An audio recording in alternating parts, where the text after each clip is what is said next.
صاحب نے امریکہ سے پھر وہی سوال آسٹریلیا سے بھی کسی نے بھیجا اور بظاہر یہ معلوم ہوتا ہے کہ اس سوال میں الجھے ہوئے اور انہوں نے صراحت کی ہے اس بات کی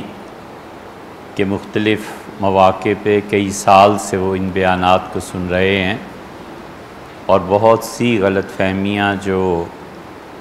اہل تشیع اور اہل السنہ کے درمیان ہیں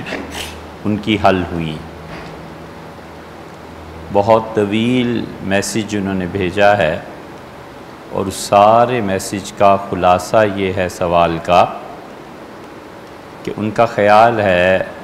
کہ حضرت رسالت مآب صلی اللہ علیہ وسلم نے سیدنا علی رضی اللہ عنہ کی خلافت کا اعلان کر دیا تھا اور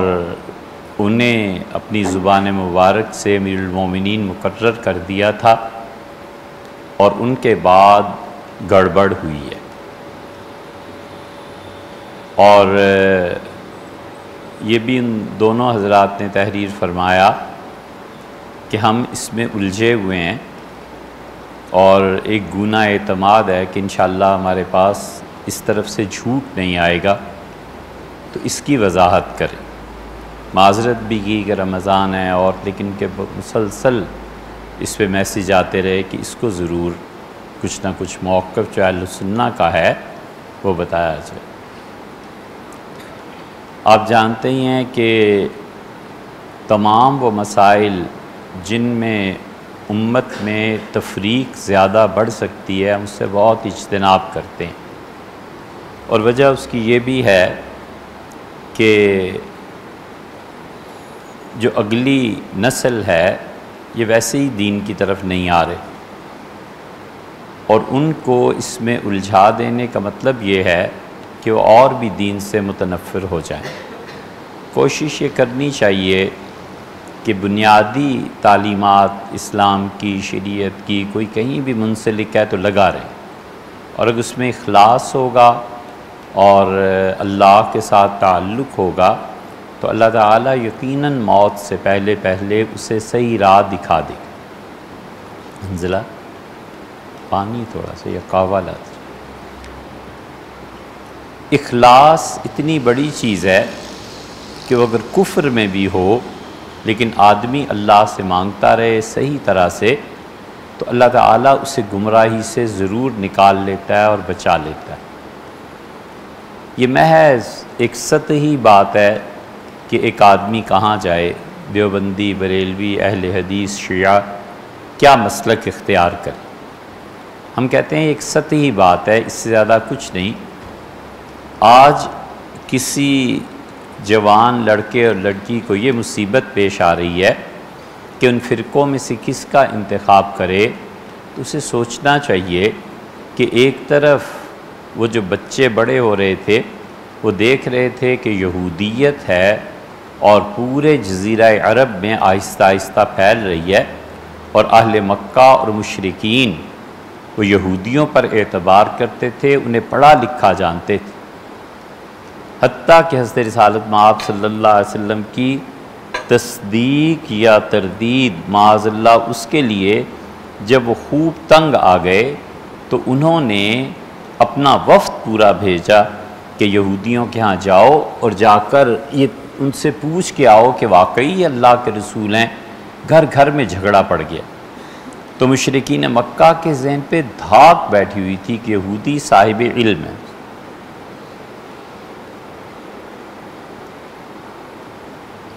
کچھ یہی صورتحال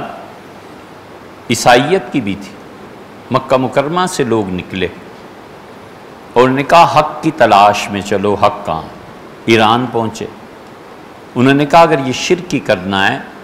تو پھر مکہ میں تھوڑی شرک کے مواقع ہیں۔ پھر وہ شام پہنچے، شام پہنچ کے بھی انہوں نے شرک دیکھا۔ شام میں انہیں راہب ملے، 3 دوست تھے جو دین حق کی تلاش میں نکلے، ان میں سے ایک عیسائی ہو گیا اور ایک نے یہودیت غالباً اختیار کر لی اور تیسرا جو تھا اس نے عیسائی راہب سے کہا کہ اگر یہ سب کچھ گمراہیاں وہاں بھی یہودیت میں بھی تو جو دین، اور تمہارے ہاں بھی، تو جو دین ہم بچپن سے دیکھتے چلے آئے ہیں وہ کیوں غلط؟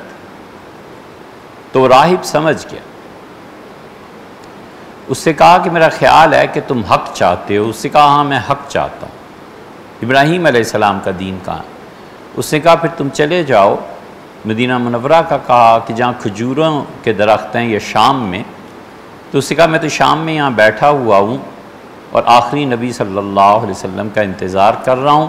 اور تم بھی چلے جاؤ اور انہی کا انتظار کرو۔ یہ لڑکا وہاں سے نکلا اور اس نے آ کر مکہ مکرمہ میں اپنے آبائی گھر میں رہنا شروع کیا، اور یہ اس دن کے انتظار میں تھا۔ تو اب یہاں پر ان لوگوں کو مشکل نہیں پیش آتی تھی کہ ایک طرف عیسائیت ہے، ایک طرف یہودیت ہے، وہ کتاب کا دعویٰ کرتے ہیں، ان کے گرجے اور کنیسہ ہیں، دوسری طرف حضرت ابراہیم علیہ السلام کے زمانے سے لے کے اب تک بیت اللہ ہمارے پاس ہے، اور چوتھی طرف ایک آدمی کھڑا ہو گیا اور وہ تشریف لائے، ان کی اہلیہ لے کے آئیں اور کہا اپنے بھتیجے سے سنیے یہ کیا کہتا ہے۔ تو انہوں نے کہا کہ اس طرح ایک فرشتہ میرے پاس غار میں آیا تھا، تو غور سے سنتے اور دیکھتے رہے۔ وہ جوان تھے جب حق کی تلاش میں تھے، بوڑھے ہو گئے اب۔ تو انہوں نے کہا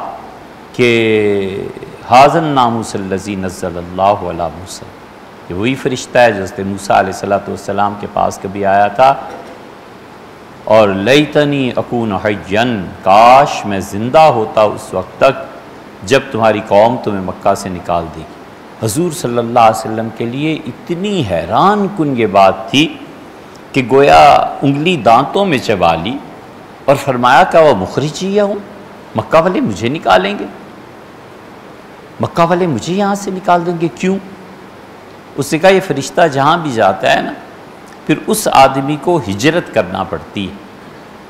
اس نے کہا کہ لیتنی اکون جزعا، کاش مجھ میں اتنی طاقت ہوتی کہ میں آپ کو پناہ دے سکتا۔ اب اس ماحول میں جو بچہ پیدا ہوا ہوگا اسے کوئی پریشانی نہیں ہوئی ہوگی کہ ایک طرف یہودیت ہے، عیسائیت ہے، مکہ ہے، بیت اللہ حرم کے متولی ہیں، اور چوتھی طرف ایک آدمی اٹھتا ہے اور کہتا ہے لا الہ الا اللہ، یہ اکیلا آدمی ہے، جاؤں کہاں، حق کہاں؟ اس لیے ہمیشہ یہ یاد رکھنا چاہیے کہ حق کی تلاش صرف اسی زمانے کا مسئلہ نہیں ہے، یہ مسئلہ ہر دور میں رہا ہے۔ مذہب کی زمین ہمیشہ اتنی زرخیز ہوتی ہے کہ اس میں نئے نئے نظریات، نئی نئی چیزیں جنم پاتی ہیں، اور اللہ وقت کے ساتھ ساتھ باطل کو مٹا دیتا ہے اور اللہ حق کو قائم رکھتا ہے۔ شاہ ولی اللہ رحمۃ اللہ کا دور یہ قریب کا ہے، اس میں اتنی گمراہیاں پھیل گئی تھیں، اتنے فرقے بن گئے تھے، رسول شاہی فرقہ بن گیا تھا، ایک اور تھے نمود انمود کا تو اپنے نام بھی نہیں شاید سنا ہوگا۔ وہ نمود انمود والے عجیب لوگ تھے، ان کا پیر بیعت بھی کرتا تھا، مرید بھی تھے، سارے نمود انمود کے وظیفے پڑھتے تھے، پھر انہوں نے کتاب بھی بنا لی، بادشاہ وقت آ کے بیعت ہو گیا۔ آج کوئی جانتا ہے نمود انمود کون تھے؟ حضرت شاہ ولی اللہ صاحب رحمۃ اللہ علیہ چند میل کے فاصلے پہ وہاں صرف ملنے کے لیے گیا، اور حضرت اپنی جائے نماز پہ بیٹھے تھے، ایک طرف خود تشریف فرما ہوئے، دوسری طرف اس بادشاہ کو بٹھایا اور بات چیت کی۔ بیعت کے لیے جب وہ گیا ہے وہاں تو دلی والے تو پاگل ہو گئے کہ بادشاہ سلامت، اور نمود انمود اور رسول شاہی لٹا دیتے تھے آدمی کو، بادشاہ کو بھی لٹا دیا، کپڑے اتار دیے سر سے پاؤں تک، اب وہ اس طرح چلا رہے ہیں، شیو کر رہے ہیں اور پانی ڈال رہے ہیں اور کہتے ہیں موتو قبل ان تموتو، سارے نعرے لگا موتو قبل ان، موتو قبل ان تموتو، مرنے سے پہلے مر جاؤ، مرنے سے پہلے مر جاؤ، بادشاہ بھی کہہ رہا ہے مرنے سے پہلے مر جاؤ، مرنے سے پہلے مر جاؤ۔ یہ سارے تماشے ہو رہے ہیں، اور اللہ کی حکمت ہے اللہ نے سب کو مٹا دیا۔ شاہ ولی اللہ رحمۃ اللہ علیہ آج بھی زندہ ہیں، یہ اسی طرح باطل فرقے بنا کرتے ہیں، مٹ جایا کرتے ہیں۔ جو نظریات باطل افراد اور جتھے اور گروہ پیش کرتے ہیں وہ آہستہ آہستہ وقت کے ساتھ ختم ہوتا ہے۔ اللہ نے فرمایا اما الزبط فیذهب جفا، اور جو پانی پر جھاگ ہوتا ہے نا، اس جھاگ کو ہم خشک کر دیتے۔ اما ما ينفع الناس، اور جو چیز نفع دینے والی ہوتی ہے فیمکث، اللہ نے کہا ہم اسے برقرار رکھتے ہیں۔ یہ اللہ کی عادت ہے، اللہ کی سنت ہے، کبھی اس فرقہ واریت اور ان چیزوں سے نہیں گھبرانا چاہیے. اگر زیادہ ہی پریشانی ہو جائے بڑی سمپل بات ہے, اللہ سے دعا مانگنی چاہیے کہ اللہ جہاں حق ہے مجھے وہاں لے جا, بس چھٹی.